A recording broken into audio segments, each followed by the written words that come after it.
जिस तरह से सीक्वेंस ऑफ इवेंट्स पर अगर आप नजर डालें तो ऐसा लगता था डोनाल्ड ट्रंप की बातों से और उनके समर्थकों के रुख से कि पूरे के पूरे डेमोक्रेटिक सिस्टम को कटघरे में खड़ा करने की कोशिश की जा रही है और लोकतंत्र से भरोसा हटाने की कोशिश की जा रही है। क्या उसी का नतीजा है क्या ये? समीर जी बिल्कुल ठीक कह रहे हैं और मैं बड़ी इज्जत के साथ देव साहब से थोड़ा अलग है मेरा मत। ट्रंप साहब प्रजातंत्र से खिलवाड़ कर रहे हैं। वो एक स्व केंद्रित इंसान है, बड़े घमंडी इंसान है और उन्होंने पहले से ही ये स्थिति के लिए तैयार थे। उन्होंने यहाँ तक कह दिया कि अगर मैं जीतता हूँ तो प्रजातंत्र की प्रणाली ठीक है, अगर मैं हारता हूँ तो ये फ्रॉड है। अब ये बुनियाद बनाने, ये बेसिस बनाने के बाद उन्होंने अपने समर्थकों को भड़काया।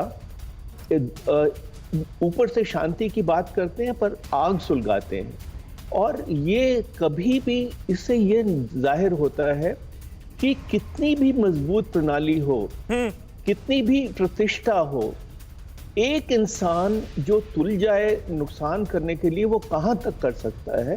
तो ये एक बहुत सारी दुनिया को एक सबक है, सब प्रजातंत्र देशों के लिए एक सबक है और जो ट्रंप साहब ने किया है वो किसी तरह भी माफ नहीं किया जा सकता। उनको इसकी कीमत अदा करनी पड़ेगी। उन्होंने अपने चारों तरफ जो चापलूस और जी हुजूरी करने वाले लोगों को मिलके एक भ्रम जाल में फंसा दिया है। सही बात है।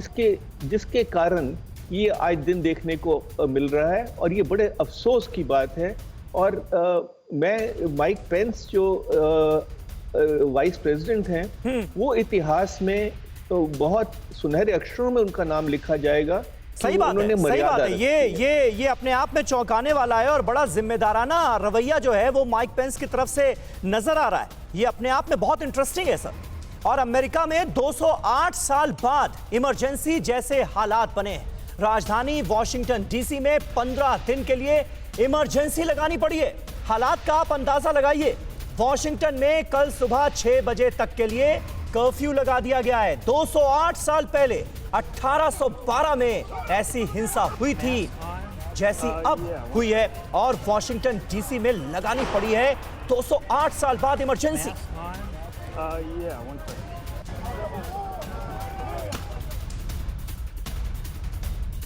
और बड़ी जानकारी सामने आ रही है आज की हिंसा से जुड़ी हुई। अमेरिका में ट्रंप के तख्ता पलट की थी तैयारी।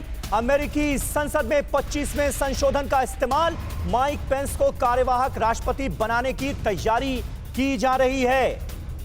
ये बड़ी खबर आ रही है। मैं अभिषेक उपाध्याय का रुख करूं उससे पहले देव कार्लेकर साहब आपसे जानना चाहूंगा, क्या इस बात के पूरे इंतजाम किए जा रहे हैं, बंदोबस्त किए जा रहे हैं और क्या वाकई मौजूदा परिस्थितियों को देखते हुए यह मुमकिन लग रहा है कि डोनाल्ड ट्रंप को उनकी कुर्सी से हटाया जाए और कार्यवाहक राष्ट्रपति का जिम्मा जो है वो माइक पेंस संभालें?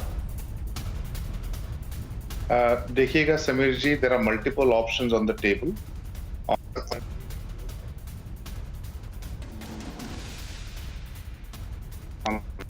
कि क्या किया जाए, क्या नहीं किया जाए। So until those things are to be chopped out and made public, it will be a futile effort for me और एनीवन फॉर दैट उस पर भाष्य कर सके हम।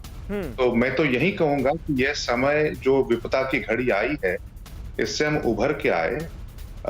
देखो, अनेकता में एकता, that is the ethos of America. अनेकता में एकता is an ethos of Bharat also. We thrive on diversity. ये देश और भारत देश, और हम जो भारत मूल के अमेरिकन सिटीजन है, we take pride in saying कि एक हमारी जन्मभूमि और यह हमारी कर्मभूमि, and these are both great nations which thrives on अनेकता में एकता जी। तो और America market leader, world leader, पूरी दुनिया इसको देखती है।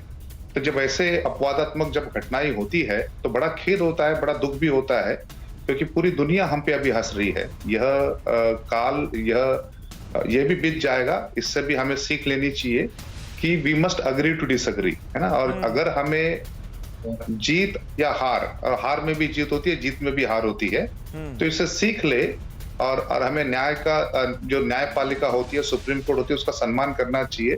ठीक है। ना बाइडेन साहब ने ठेका लिया है डेमोक्रेटिक पार्टी का, ना ट्रंप साहब ने ठेका लिया रिपब्लिकन पार्टी का।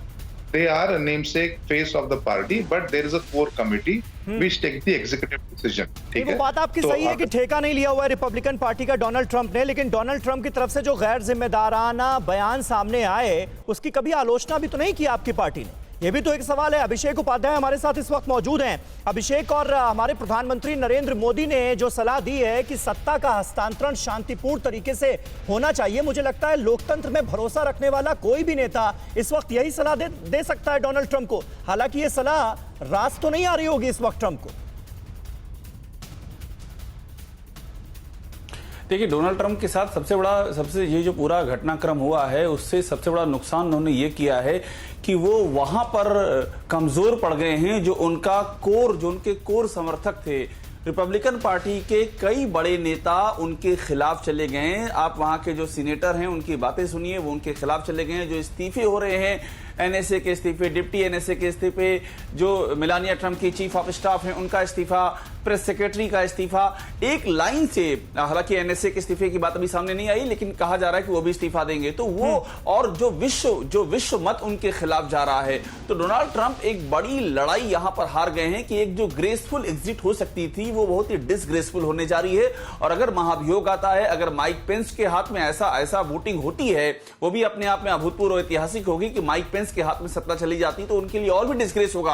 और अगर खुदा न खास्ता ऐसा होता है कि उनको दोबारा के लिए अयोग्य घोषित कर दिया जाए कि दोबारा वो इलेक्शन में अपीयर ही नहीं कर सकते हैं, तो ये और भी बड़ा बदनुमा दाग होगा। तो अपने आखिरी दिनों में जो ग्रेसफुल एग्जिट का मौका उनके पास था वो उन्होंने खो दिया है। बिल्कुल, ये बड़ी बात है। ग्रेसफुल एग्जिट का मौका उन्होंने खो दिया है, ऐसा लग रहा है। न्यूज़ टॉप 9 रोज सुबह 7 बजे और शाम 7 बजे सिर्फ TV9 भारतवर्ष पर।